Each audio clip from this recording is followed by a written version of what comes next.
She said he was lying about his father, until the man every nation knew walked through the school doors, calling the liar his beloved son.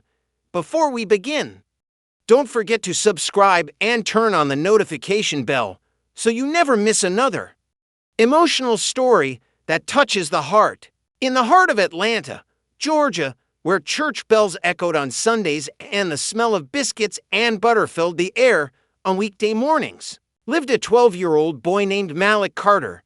Malik was small for his age, but his spirit was big, bigger than the world sometimes allowed him to be. He lived with his mother in a cozy two-bedroom house on the south side of town, painted soft blue with a porch swing his father had built before work pulled him away to Washington. DCHI's father, Daniel Carter, wasn't just any man. To the country, he was the Vice President of the United States. But to Malik, he was simply Dad, though he couldn't always be home. His presence lingered everywhere, in Malik's bedtime stories over the phone, in the framed photographs on the living room wall, and in the promises he never broke. Be kind, son, he'd always say. The world will test you, but kindness will show your strength. Malik carried those words everywhere, especially to Brookstone Middle School, where life wasn't always kind. His classmates were mostly from wealthy families, children of doctors, CEOs, and politicians, who never missed a chance to remind Malik that his mother was a nurse and that his dad was probably just a mailman.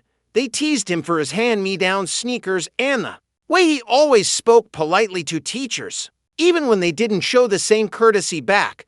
And at the center of it all stood Mrs. Thompson, his 7th grade homeroom teacher. Mrs. Thompson wasn't cruel, at least not in the way that made headlines. She smiled often, but her smile didn't always reach her eyes. She was the kind of person who believed she could read people, and she thought she had Malik all figured out. To her, Malik was a bright boy who tries too hard.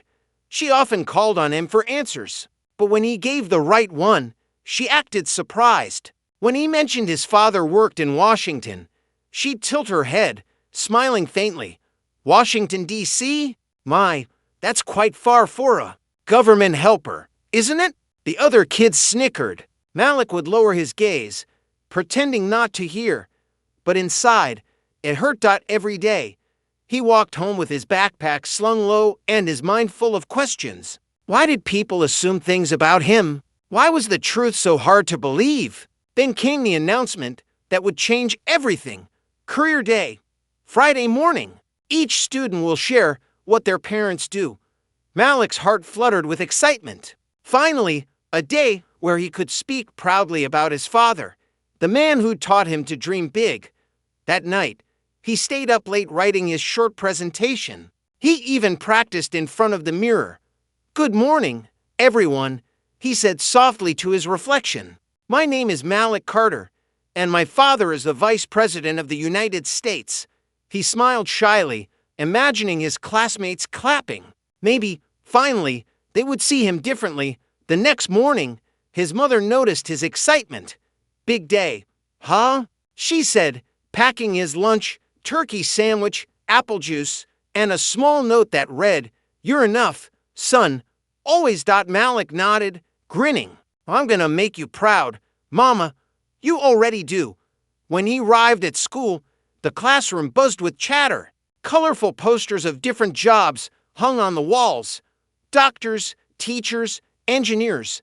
Mrs. Thompson stood at the front, clipboard in hand. "All right, class," she said cheerfully. "Let's see what everyone's parents do for work." The students took turns proudly describing their parents. "My mom's a surgeon," said one. "My dad owns 3 car dealerships," said another. Mrs. Thompson clapped for each child, writing notes. Finally, it was Malik's turn. He stood slowly, his small voice clear and confident. "My name is Malik Carter, and my father is the Vice President of the United States." The room went still. Then, laughter exploded. "Vice President? Of what?" "The chess club," a boy called from the back. "Maybe the Vice President of Cleaning Services." Another joked. Even Mrs. Thompson couldn't hide her smirk. "Malik, she said in that condescending tone that felt like ice under the skin. It's wonderful to dream big, but remember, honesty is part of good character. But I'm not lying, Malik said, eyes wide. It's true. My dad works at the White House. More laughter. Mrs. Thompson sighed. That's enough. We don't make up stories for attention in this class. Malik's throat tightened. He tried to speak again, but no sound came out. His eyes blurred with tears he didn't want anyone to see. Go sit down, she said sternly. We'll talk about this after class. As he sank into his seat, the whispers grew louder. Liar, dreamer, who does he think he is? Malik bit his lip, staring at the floor. His hands trembled as he clutched his notebook, wishing he could disappear. Mrs. Thompson went on with the lesson as if nothing had happened. But every word blurred into silence for Malik.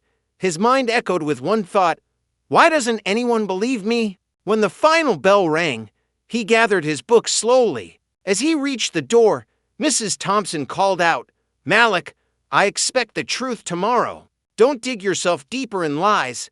He nodded weakly, leaving the room before the tears could fall.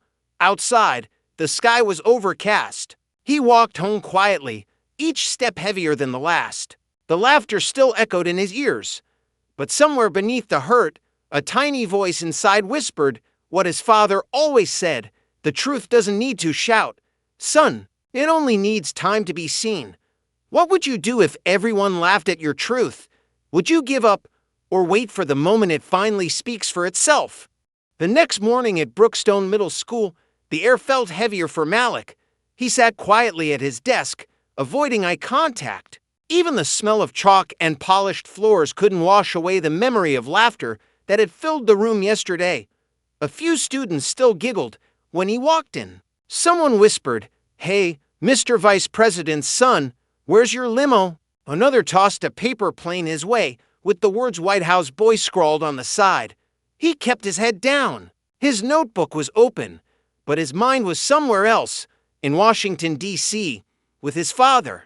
He imagined his dad sitting in his big office, surrounded by flags and important people, maybe smiling on a video call with world leaders. Malik's chest tightened. If only his classmates could see that man, maybe they'd finally believe him. Mrs. Thompson entered, wearing her usual floral dress and glasses perched low on her nose. She looked at Malik, then at her clipboard. Malik, she said, stay after class. We're going to talk about yesterday. The words sank into his chest like stones. The morning dragged on. Math, science, English, every subject felt longer than the last. He wanted the clock to move faster, but it seemed to enjoy his suffering. When the final bell rang, the room emptied quickly. Mrs. Thompson remained at her desk, arms crossed. Malik approached, clutching his books to his chest. Sit down, she said. He obeyed quietly. Malik, she began, you're one of my brightest students. But yesterday, that was unacceptable. You don't lie to impress people. You don't fabricate stories. He frowned. I didn't lie, ma'am, she sighed, leaning back. Your father is the Vice President of the United States? Malik, do you understand how serious a claim that is? He nodded slowly. Yes, ma'am. He works in Washington. He calls me every night before bed. Her eyes softened briefly, almost pitying. Sweetheart, it's okay to imagine nice things. Maybe your father works for a government office, and you got confused. No, he interrupted gently. He's the vice president. His name is Daniel Carter. Mrs. Thompson's patience thinned. Malik! Her voice rose. That's enough. I checked the news. The vice president's name is Daniel Carter, but that doesn't mean he's your father. There are millions of Carters.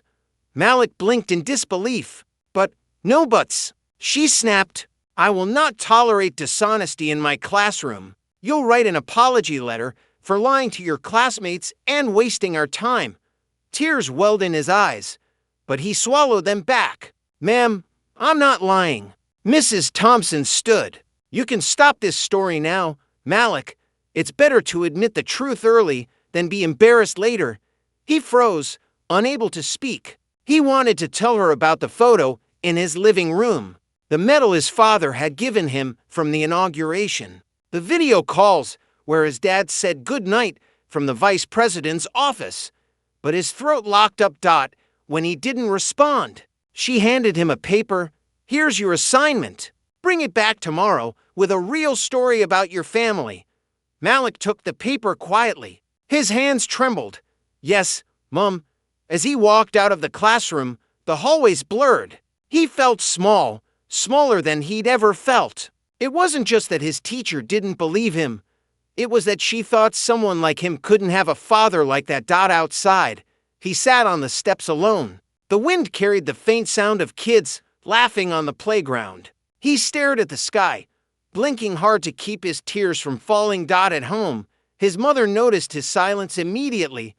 Baby, what's wrong? She asked, kneeling beside him as he stared at his half-eaten dinner. Malik hesitated. Mom, she said I was lying. His mother frowned. Who, my teacher? About Dad. His mother's shoulders tensed. What did she say? That I made it up. That people like us don't have fathers like that. His voice broke. She said I should apologize.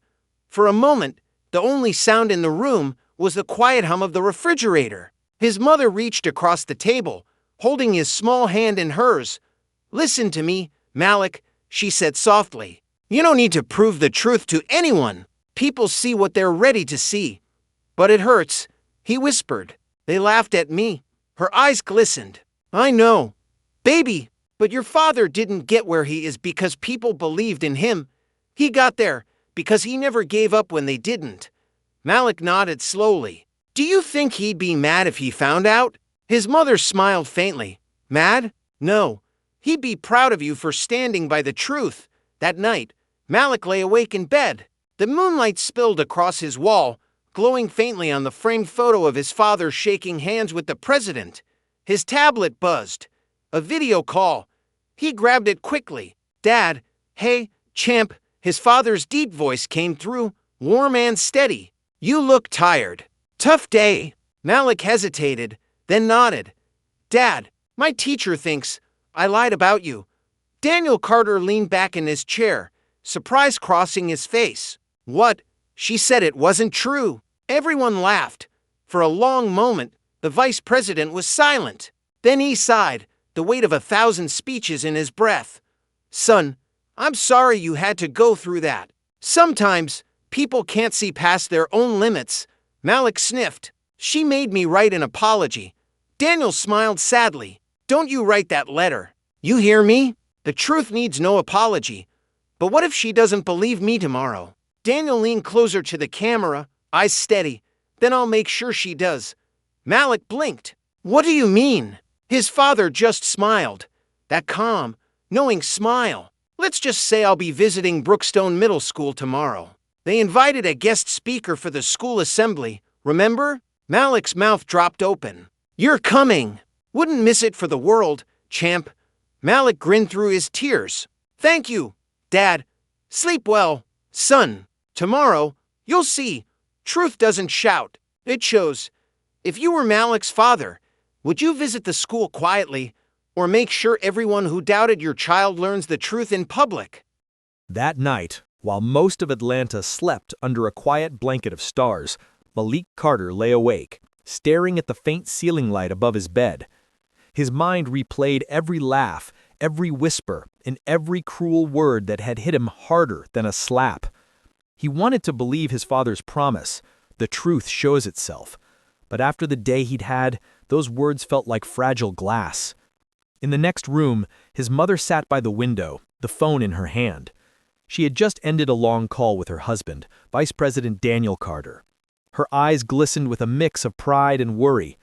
She knew what he planned to do tomorrow, and while part of her feared the attention it would bring, a larger part of her wanted justice, not just for Malik, but for every child ever silenced for telling the truth. At dawn, the house hummed with quiet preparation. Malik's mother ironed his favorite shirt, the light blue one his father had given him on his 10th birthday.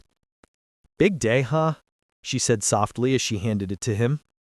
Malik shrugged. Just another school day. She smiled. Maybe not. When he stepped out into the crisp Atlanta morning, The school bus rumbled down the street, just as always. The chatter, the squeaky seats, the laughter, all the same.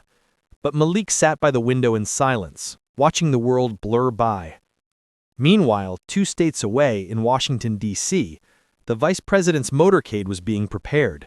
Agents buzzed around the driveway like clockwork, checking routes, scanning security lists, and ensuring that every move was timed perfectly. Daniel Carter adjusted his tie in the mirror. His reflection stared back, calm, composed, but there was fire behind his eyes. Today wasn't just another public appearance. It was personal. His chief of staff peeked in. "Sir, the school visit in Atlanta, are we still on schedule?" "Yes, and I want no press. This isn't for cameras. It's for a boy." The aide nodded, understanding without needing to ask more. Back at Brookstone Middle School, Mrs. Thompson was in unusually high spirits. She had just been informed that the school was hosting a special government guest for the Friday assembly. Her classroom buzzed with excitement. "Class, I have some very special news. The vice president's office contacted the principal this morning. A high-ranking official will be visiting our school today." The students erupted in whispers. "Whoa, the vice president? Do you think it's him? Maybe we'll be on TV." Malik froze in his seat. He looked up slowly, his heart pounding in his chest. Could it be true? Could his father really be coming? Mrs. Thompson smiled proudly.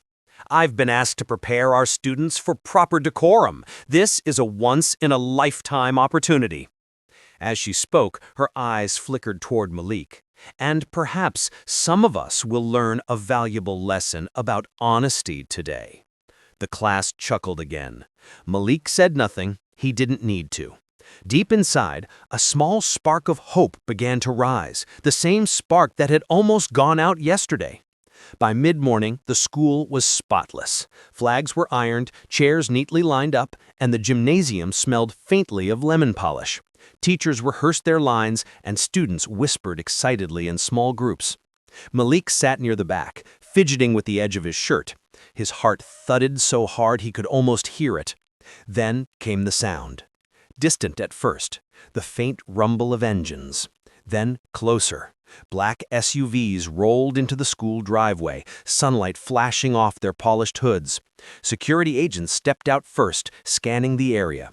The principal rushed to the entrance, adjusting his tie, his face flushed with nervous pride. Whispers swept through the gym like a wave. "It's him! Oh my gosh! Is that really?" Mrs. Thompson's smile stiffened as realization began to dawn. Her eyes darted toward Malik, who sat frozen, his hands gripping the edge of his chair. The gym doors opened. A man in a dark blue suit stepped in, his presence commanding yet calm. Cameras weren't there, but every eye was locked on him. His voice, deep and steady, filled the room even before he reached the stage. "Vice President Daniel Carter." Mrs. Thompson's face drained of color. He smiled politely at the principal, shook a few hands, and waved to the students. But then, his eyes found Malik.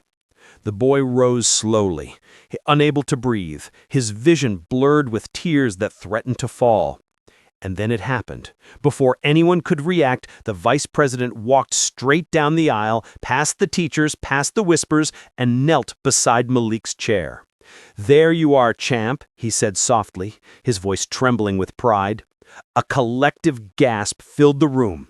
Malik's lips trembled. "Dad." Daniel Carter smiled, pulling his son into a hug. "Didn't I tell you the truth shows itself?" The room fell silent. The teachers stared, mouths open. Mrs. Thompson's clipboard slipped from her hand and hit the floor with a sharp clack. The vice president turned toward her, not in anger, but with quiet disappointment. Their eyes met briefly, and in that moment, she understood everything she had done wrong. The truth wasn't just revealed, it was standing right in front of her. Have you ever been judged unfairly and wished the truth could walk through the door just like this? What would you have said in that moment? The gymnasium of Brookstone Middle School had never been that quiet before. Even the air seemed to stop moving.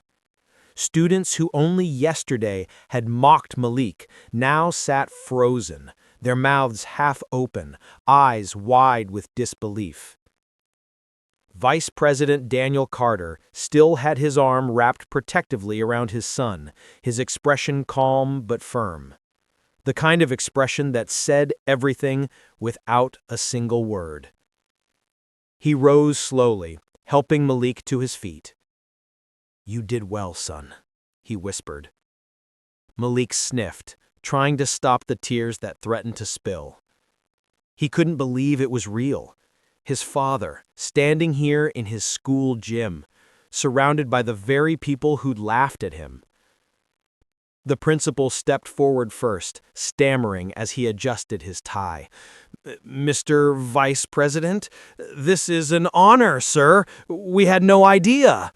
"That's all right, Principal Harris. I didn't come here for an announcement.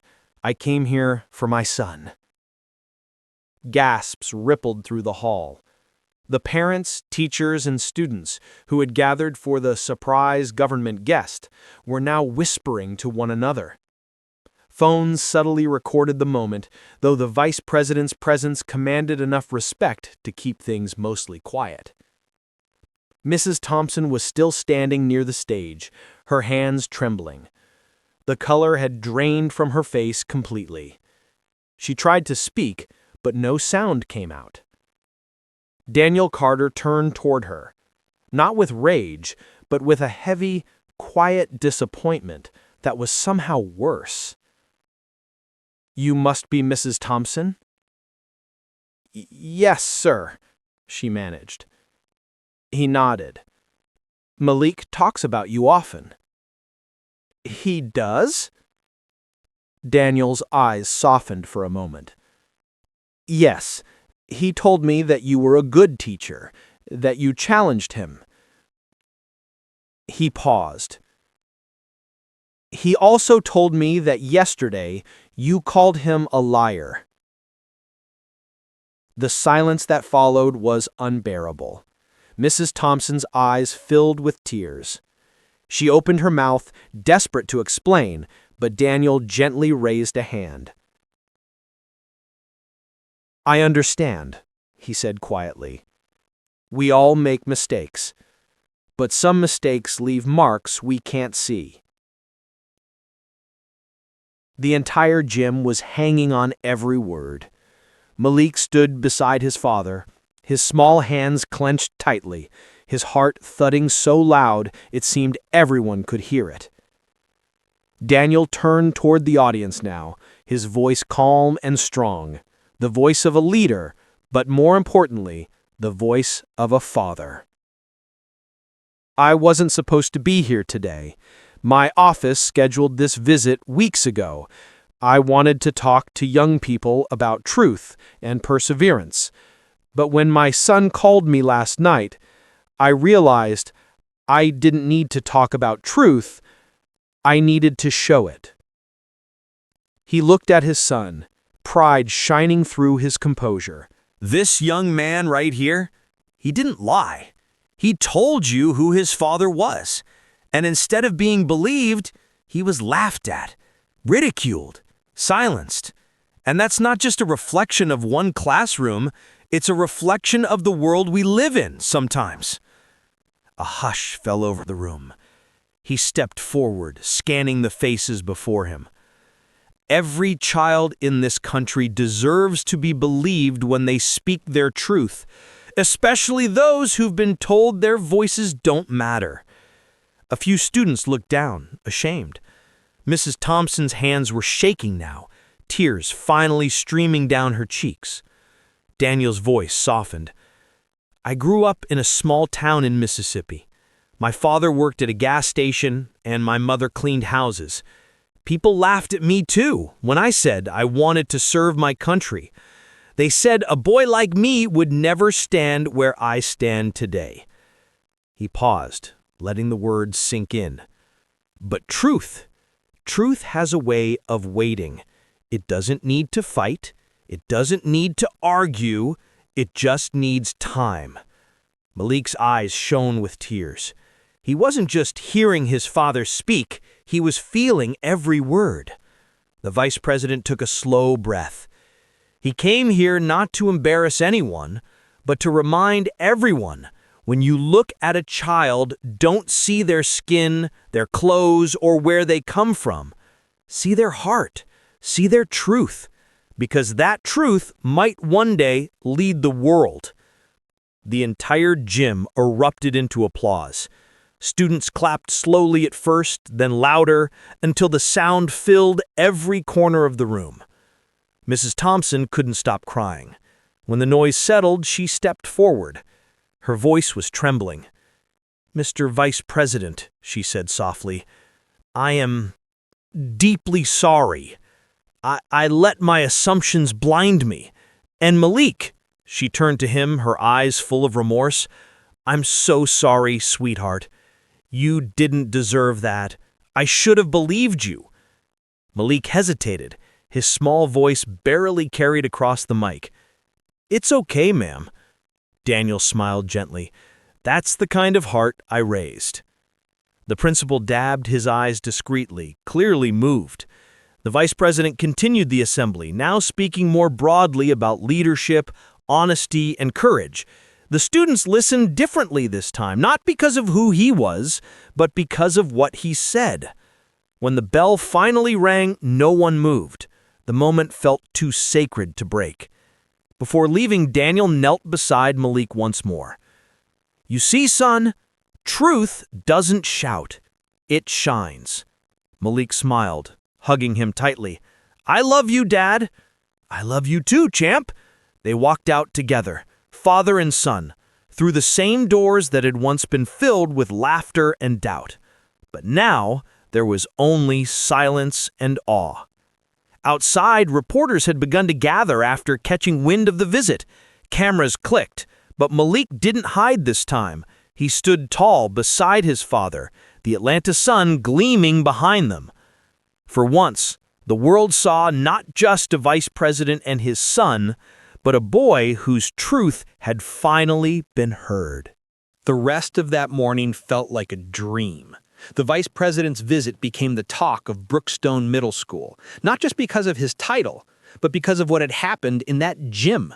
Students who once mocked Malik now watched him with quiet respect. Teachers whispered in the hallways, some avoiding eye contact with Mrs. Thompson, who was still shaken by her own actions. But Daniel Carter wasn't finished. After the assembly, he was invited to speak to the 7th grade classes in a smaller session, a more intimate talk meant to inspire the children. The news had already spread across Atlanta. Camera crews had gathered outside, hoping for a comment. But Daniel refused interviews. This was not a publicity moment. It was a teaching moment. The 7th graders filed into the school library. Sunlight streamed through the tall glass windows, falling across shelves filled with books about courage, leadership, and history, stories that now seemed to whisper their approval. Daniel stood in front of them, dressed not in his usual formal suit, but in a light blue shirt with the sleeves rolled up. He looked less like a politician and more like a father, approachable, sincere. Malik sat quietly near the front, hands clasped, still overwhelmed by everything that had happened. "Good morning, everyone," Daniel began, his voice calm but firm. "Before I say anything else, I want you all to know I didn't come here to lecture you. I came here because of a story." He paused, glancing toward his son. "A story about a boy who told the truth and a world that laughed at him." Every student in the room was silent. Even the ones who had teased Malik yesterday now looked ashamed, their sneakers suddenly fascinating. Daniel continued, "When I was your age, I lived in a little town in Mississippi. My family didn't have much. My dad worked 2 jobs, and my mom scrubbed floors for people who didn't even look her in the eye. But they taught me something no school ever could. Never let the world shrink your truth." He walked slowly across the front of the room, his voice steady. "See, truth doesn't always fit what people expect. It doesn't wear a fancy suit. Sometimes it comes from a small boy in old shoes, just waiting for someone to listen. Mrs. Thompson sat at the edge of the room, her eyes red from crying. She wanted to disappear, but she forced herself to listen, because she knew every word was meant for her, too. Daniel stopped walking and turned to the students. I want you to understand something important. Your truth matters. Your truth matters. Don't let anyone convince you that your voice is too small or your dreams too big. Greatness doesn't come from privilege, it comes from purpose. A murmur of agreement rippled through the students. Even the ones who rarely paid attention were leaning forward now. Daniel smiled faintly. And to those who doubt others, he added softly, remember that your words can lift someone up or crush them completely. You never know who you're talking to. The janitor you ignore might be a genius in disguise. The quiet kid you mock might grow up to change the world. So speak with kindness. Always. The room went still again. The message sank deep, heavy, and unforgettable. When he finished, Daniel turned toward Mrs. Thompson. Mrs. Thompson, he said gently, would you join me for a moment? Her breath caught. Slowly, she stood and walked to the front, hands clasped tightly together. I want to thank you, Daniel said. Not for what happened yesterday, but for being here today, listening. We all have blind spots, but what defines us isn't our mistakes. It's what we do after them. Tears welled in her eyes. Mr. Vice President, I can't express how sorry I am. I judged Malik by my assumptions, not his truth. I promise I'll never make that mistake again. Daniel nodded gently. That's all I ask. He then placed a hand on Malik's shoulder. And to this young man, thank you for your patience, your courage, and your grace. You reminded everyone here that truth doesn't need to shout. It only needs time. The students erupted into applause. Some stood up. A few even wiped their eyes. Mrs. Thompson turned to Malik. Malik, I hope you can forgive me. He smiled softly, his voice small but sure. I already did. That simple sentence hit harder than any speech. After the talk, the vice president stayed for a few minutes longer, shaking hands and answering questions. Students crowded around him, asking about the White House, Air Force Two, and whether he really got to meet the president every day. He answered each one kindly, but his attention always drifted back to Malik, the quiet boy who had faced humiliation and still chose forgiveness. As the motorcade prepared to leave, Daniel hugged his son one last time. I'm proud of you, champ, he said, his voice low. You showed the world that the truth can't be buried. I love you, Dad. I love you too. Keep shining. The cars pulled away slowly, the flashing lights fading into the distance. The schoolyard was silent for a long time after. Later that day, Mrs. Thompson asked to meet Malik privately. She handed him a small notebook wrapped in ribbon. This is for you, she said softly. He opened it. The first page read, Never doubt your voice again. The world needs to hear it. Mrs. Thompson. He smiled, closing the book gently. Thank you, ma'am. That afternoon, as he walked home under the warm Georgia sun, Malik felt lighter than he had in days. For the first time, people had seen him, truly seen him, not as a liar or an outsider, but as a boy who stood for truth. And if you were in Malik's place, would you forgive your teacher like he did? Or would you let her live with her guilt? Days passed, but what happened at Brookstone Middle School never faded. The story of the boy who told the truth and the vice president who proved it spread across Atlanta and beyond.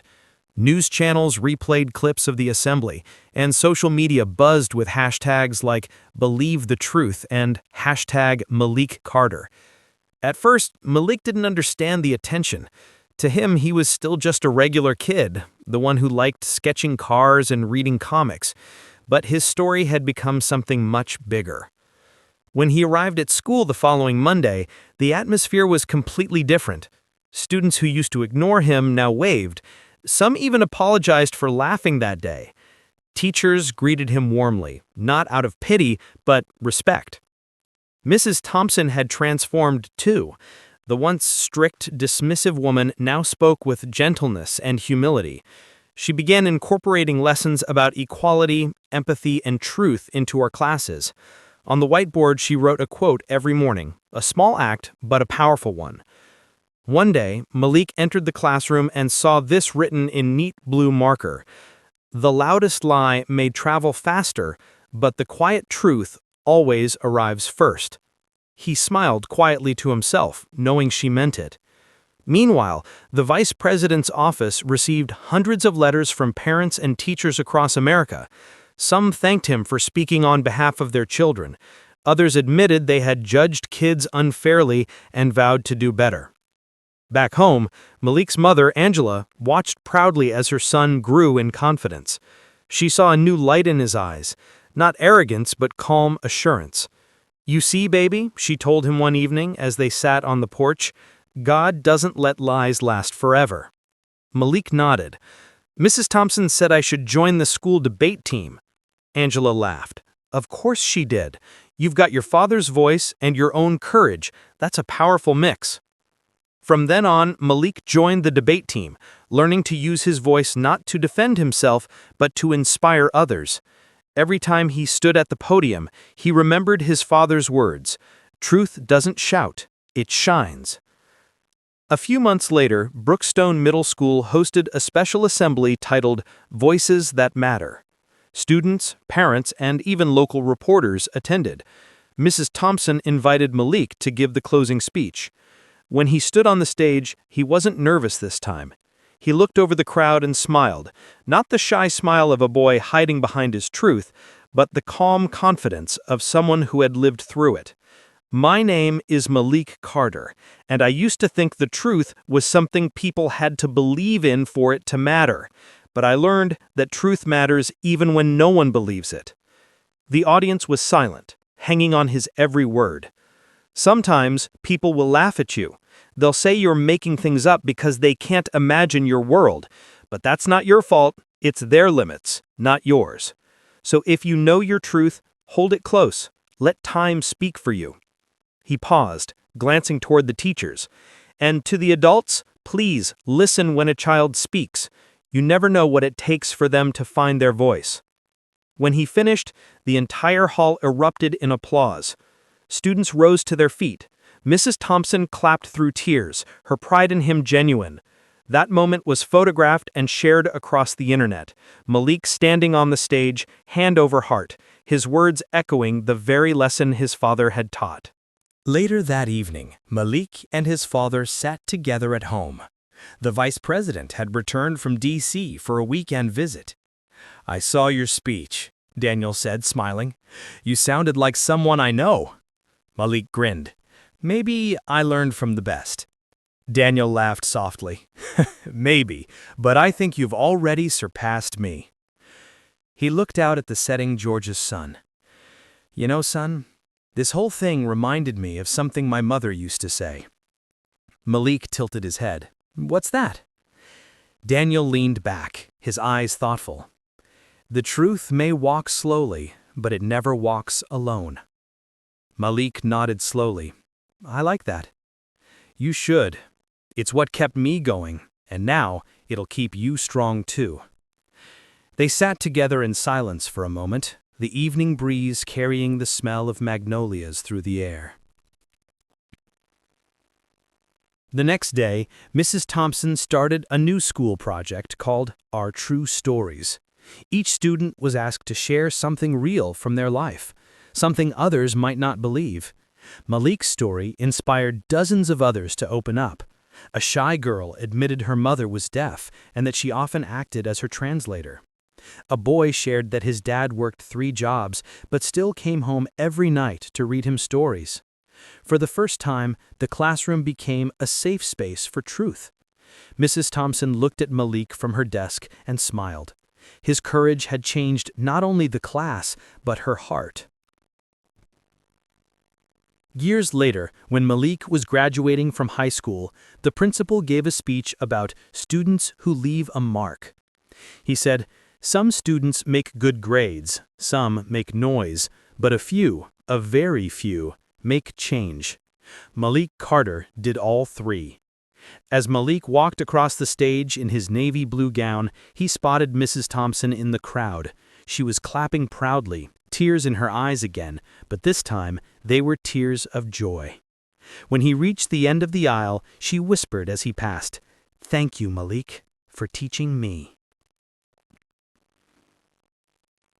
Never judge a person by their appearance or your assumptions, for truth may wear humble clothes, but it carries the strength of a king.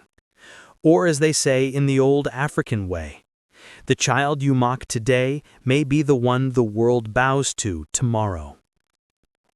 What lesson did this story teach you? Would you have handled things differently if you were Malik, his father, or Mrs. Thompson?